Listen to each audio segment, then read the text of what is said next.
আমলকির উপকারিতা জানলে তোমরা অবাক হয়ে যাবে। আমলকি হজম শক্তি বাড়াতে সাহায্য করে, শরীরের রোগ প্রতিরোধ ক্ষমতা বাড়ায়, শরীরকে ভেতর থেকে ডিটক্স করতে সাহায্য করে, ক্লান্তি কমায় আর এনার্জি বাড়ায়। আরও অনেক উপকারিতা আছে। হ্যালো বন্ধুরা, আজ আমি বানাচ্ছি রোদে দেওয়ার ঝামেলা ছাড়াই টক ঝাল মিষ্টি আমলকির আচার। এই আমলকির আচারটা আমি একবার বানিয়ে রেখে দিই আর বলতে পারো প্রায় রোজই খায়। শুধু আমি না, বাড়ির সবাই এই আচারের ভক্ত। আমলকির জুস তো রোজ খাওয়া যায় না, তাই আমি এই সহজ আচারটাই প্রতিদিন খেয়ে নিই। কারণ আমলকি খেলে ত্বক ভালো থাকে, চুল মজবুত হয় আর চোখের দৃষ্টিও পরিষ্কার থাকে। চলো তাহলে রেসিপিটা শুরু করি। প্রথমে আমলকিগুলো খুব ভালো করে ধুয়ে নিয়েছি। এরপর চুলায় একটা কড়াই বসিয়ে দিলাম এবং তাতে জল ঢেলে ফোটাতে দিচ্ছি। জল গরম হয়ে ফুটতে শুরু করলে তার উপর একটা ফুটো ফুটো থালা বসিয়ে দিয়েছি। এটাই হবে আমাদের স্টিমিং প্ল্যাটফর্ম। এবার থালার উপর সাজিয়ে রাখবো ধোয়া আমলকিগুলো। ঢাকনা দিয়ে ভালো করে ঢেকে দেবো যাতে ভেতরে স্টিম আটকে থাকে। কয়েক মিনিটই দেখবে আমলকিগুলো সুন্দরভাবে স্টিম হয়ে নরম হয়ে গেছে। হয়ে গেলে ওগুলো তুলে রাখবো ঠান্ডা হতে। এভাবেই প্রাথমিক প্রস্তুতি শেষ। বিনা ঝামেলায়, বিনা রোদে একদম পারফেক্ট আমলকি স্টিম করা হয়ে গেল। এবার স্টিম করা আমলকিগুলো যখন একটু ঠান্ডা হয়ে আসবে তখন প্রতিটা আমলকির ভেতরের বীজ আলতো করে বের করে নেব। গরম অবস্থায় করলে হাত পুড়ে যেতে পারে, তাই হালকা গরম ঠান্ডা হওয়াটা খুব জরুরি। এক হাতে আমলকি ধরে অন্য হাতে হালকা চাপ দিলেই দেখবে মাঝখানে শক্ত বীজটা সহজেই আলাদা হয়ে আসছে। বীজ আলাদা হয়ে গেলে শুরু হবে টুকরো করার কাজ। প্রতিটা আমলকি বীজ বের করে ছোট টুকরো করে নেব। ছোট ছোট ভাগে কেটে নেব। কেউ 4 টুকরো করে, কেউ আবার 8 ভাগ করে, তোমরা যেভাবে পছন্দ করো। ছোট টুকরো করলে মশলা শিরার স্বাদ প্রতিটা অংশে ভালোভাবে ঢুকে যায়। এইভাবে একে একে সব আমলকির বীজ বের করে ছোট ছোট টুকরো করে নেব। ধীরে ধীরে সব আমলকি কেটে এক জায়গায় জমিয়ে নিলে দেখবে একদম প্রস্তুত। সুন্দর সোনালি সবুজ রঙের নরম টুকরোগুলো আচারের জন্য একদম পারফেক্ট। এবার শুরু করছি আচারের সবচেয়ে গুরুত্বপূর্ণ ধাপ, মশলার তেল ফোড়ন আর আমলকি রান্না।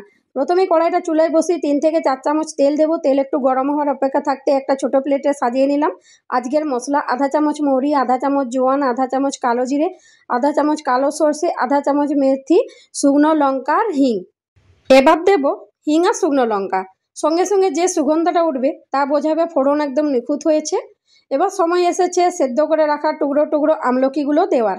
স্টিম করা আমলকি খুব নরমও নয় আবার খুব শক্তও নয়। আচারের জন্য এটাই আদর্শ টেক্সচার।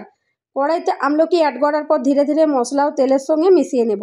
খুব জোরে নাড়াচাড়া করলে টুকরোগুলো ভেঙে যেতে পারে, তাই যতটা সম্ভব নরম হাতে এবং সাবধানে মেশাতে হবে। এবার আসছে আদার পালা। তোমাদের কাছে যদি শর্ট পাউডার থাকে তাহলে সেটাই দিও, স্বাদ একদম দুর্দান্ত হয়। আমার কাছে ছিল না, শুধু শুকনো আদা ছিল, সেটাই থেতো করে দিয়েছি। শুকনো আদা আচারে একটা অসাধারণ উষ্ণ ঘ্রাণ আনে। এবার অ্যাড করবো সোনালি রঙের জন্য আধা চামচ হলুদ গুঁড়ো, ঝাঁঝের জন্য 1 চামচ লাল লঙ্কার গুঁড়ো, স্বাদের জন্য 1 চামচ লবণ আর আধা চামচ বিট লবণ বা কালো লবণ। বিশ্বাস করো, কালো লবণ দিলে আচারের স্বাদ অনেক গুণ বেড়ে যায়। সব কিছু ভালোভাবে মিশিয়ে নিয়ে ঢেকে দেবো এবং লো ফ্লেমে কিছুক্ষণ রান্না হতে দেব। প্রায় 5 মিনিট পর ঢাকনা খুলে নেড়ে নেব, নিচে লেগে আছে কিনা দেখে নেব। এবার ঢেকে দেব, আবার কিছুক্ষণ রান্না হতে দেব। এই ধাপটা করলে আমলকির ভেতর পর্যন্ত মশলার স্বাদ ঢুকে যায় এবং আচার অনেকদিন ভালো থাকে। এবার আমি অ্যাড করব গুড়। গুড়ের মিষ্টিটা টক আর ঝালের সঙ্গে মিলিয়ে একটা ব্যালেন্স তৈরি করে, যেটাই আচারের আসল ম্যাজিক। গুড় দিয়ে আবার ঢেকে দেব যাতে গুড় গলে গলে আমলকির সঙ্গে পুরোপুরি মিশে যায়। এই সময় টুকটুক করে ফুটতে থাকে আর রান্নাঘর ভরে যায় গুড় আর মশলার অসাধারণ ঘ্রাণে। আমলকির আচারটা প্রায় তৈরি হয়ে এলো। এবার দেব গোলমরিচ গুঁড়ো।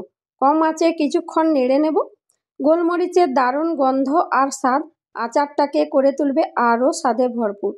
কয়েক মিনিট পর দেখবে একদম সুন্দর ঘন শিরা তৈরি হয়েছে আর আমলকির রং হয়ে গেছে চকচকে সোনালি। টক ঝাল মিষ্টি 3টি স্বাদই চোখ বন্ধ করে অনুভব করা যায়। এখন আচারটা একটা বাটিতে তুলে নেব।